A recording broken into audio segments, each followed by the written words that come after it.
ఇండ్లు కూలగొడతామన్నాక కూడా ఎవడ నోటేస్తాడా? రేవంత్ రెడ్డిని అడుగుతున్నా నేను, నువ్వు మాట మీద ఉన్నోనివైతే హైదరాబాద్ లో ఒక్క ఇల్లు కట్టిండా చెల్లె? ఒక్క ఇల్లు కట్టిండా? కేసీఆర్ 1,00,000 ఇండ్లు కట్టిండు, కానీ రేవంత్ రెడ్డి 1,00,000 ఇండ్లు కూలగొట్టిండు. మరి కట్టినోడు కావాలా కూలగొట్టినోడు కావాలా?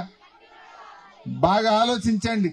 అందువల్ల ఈ హైడ్రా బారి నుంచి ఈ ప్రజలు తప్పించుకోవాలంటే మనం అందరం కూడా రేవంత్ రెడ్డి గుణపాఠం చెప్పాలి.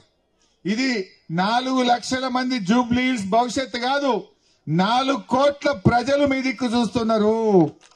జూబ్లీ హిల్స్ లో రేవంత్ రెడ్డిని ఓడగొడితే నాకు 4,000 పింఛన్ వస్తుందని మహబూబ్ నగర్ లో ఉన్న అవ్వ చూస్తున్నది. జూబ్లీ హిల్స్ లో రేవంత్ రెడ్డిని ఓడగొడితే నాకు 2,500 వస్తుందని నల్లగొండ చెల్లె మీ దిక్కు చూస్తున్నది.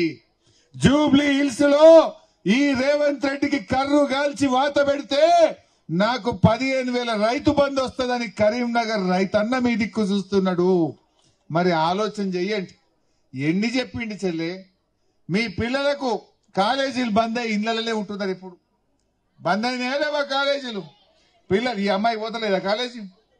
ఎందుకు బంద్ అయింది కాలేజీ? మరి ఫీజు రియంబర్స్మెంట్, పిల్లల స్కాలర్షిప్లు ఇస్తలేడు రేవంత్ రెడ్డి.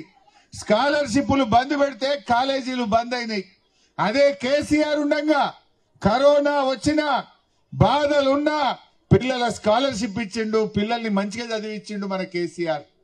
ఆనాడు కరోనా టైంలో గుర్తు తెచ్చుకోండి, కరోనాలో కేసీఆర్ మనకు మంచిగా బియ్యం పంపిండు, 2,500 రూపాయలు ఇచ్చిండు. అప్పుడు 10 కిలోల బియ్యం ఇచ్చిండు కేసీఆర్. కరోనా వచ్చినప్పుడు కడుపులో పెట్టుకొని మనం సాదుకున్నాడు, కాపాడుకున్నాడు కేసీఆర్. కంటికి రెప్పలా కాపాడుకున్నాడు కేసీఆర్. ఏం చేసిండు రేవంత్ రెడ్డి? ఇప్పుడు నీ మాటలు కాదు, అబద్దాలు చెప్పి మాటలు చెప్పి మాయ మాటలు చెప్పి గద్దెనెక్కిండు రేవంత్ రెడ్డి. ఇప్పుడు కూడా మాటలే చెప్తుండు. ఇప్పుడు మాటలు కాదు చేతలు కావాలి. ప్రజలకు ఇచ్చిన హామీలు నిలబెట్టుకోవాలి, కానీ ఆ పని జరుగుతలేదు. అందువల్ల మీరు ఆలోచించండి. దయచేసి ఈ ఎన్నిక మీ భవిష్యత్తు కాదు, రాష్ట్రం యొక్క భవిష్యత్తు తీర్చే ఎన్నిక.